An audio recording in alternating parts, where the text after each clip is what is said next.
Good afternoon. As Jen mentioned, I'm Miguel Cardona.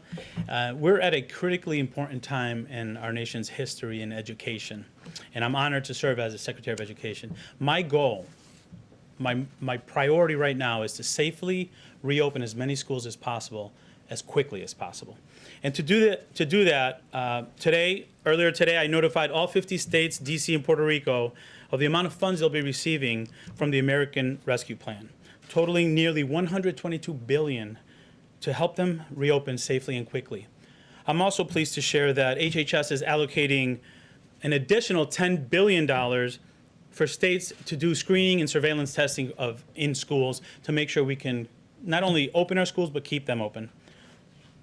And then thirdly, I'm really excited to announce that next week we will be having our National Reopening Summit for schools, where we're going to hear best practices from across the country on how to do this safely and how to do it quickly.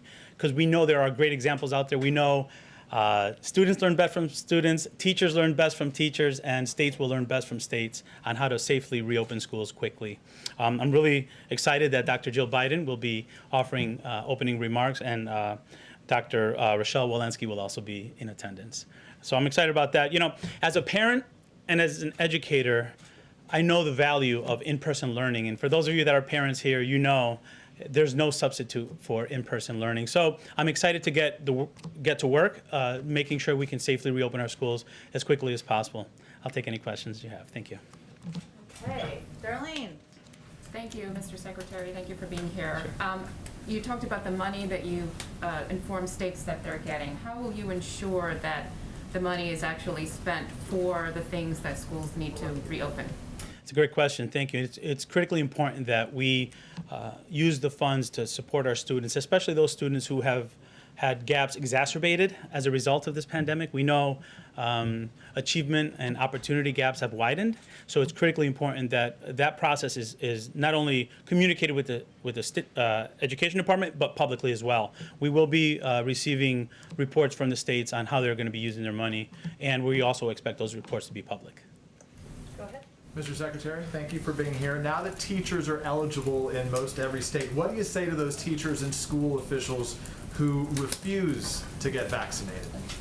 Well, you know, the vaccination is one of those strategies that we know, in addition to the mitigation strategies, allow for schools to safely reopen. So it's critically important that we vaccinate as many as possible, and we promote the benefits of the vaccination to make sure we have safe school communities. So the message really is, if you're able to get a shot, and you know that's a strategy to help keep our schools open.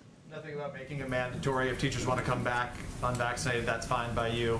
At this point, vaccination is available for educators, and I'm proud that the president prioritized educators to be vaccinated, because we know that when that's not the case, it's more likely that schools will close due to quarantining. Can I ask you about the money quickly? We know that you said $122 billion will be given to the states from the American Rescue Plan right now. The CBO anticipated that the bulk of the spending of funds provided through that plan won't be provided until after 2021. That there was, I think, $67 billion that existed from the past relief plans that have been passed that, according to the CBO, the bulk of which had not been spent.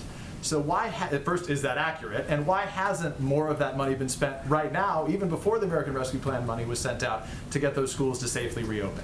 We know that the bulk of the money is also being used on human resources, and that's paid out as people perform the service or are hired and their contracts are paid out. And services also are paid when they're given. And we're in March. We still have some of the school year left. We're looking to release funds this month.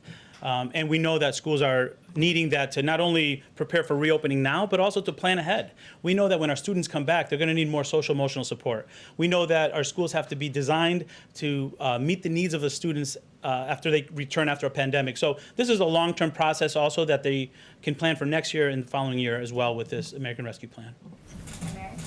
You also today announced $12 billion to help ramp up testing in schools. How soon before we're actually going to see some of this surveillance? Yes, that's $10 billion from the Health and Human Services Department. So we're looking to get that soon. We know that that's a tool to help keep schools open, not only reopen, but keep them open in the near future. The goal really is this spring we want our students back in school as quickly, as safely as possible, and that's going to assist in that process. And we're more than halfway, obviously, through March. Do you have any kind of update on the administration's effort to try and get every teacher at least one shot by the end of the month, where that stands? You know, I'm really pleased that at the state level, many states recognize the importance of vaccinating educators, not only teachers, but paraeducators, custodians, bus drivers.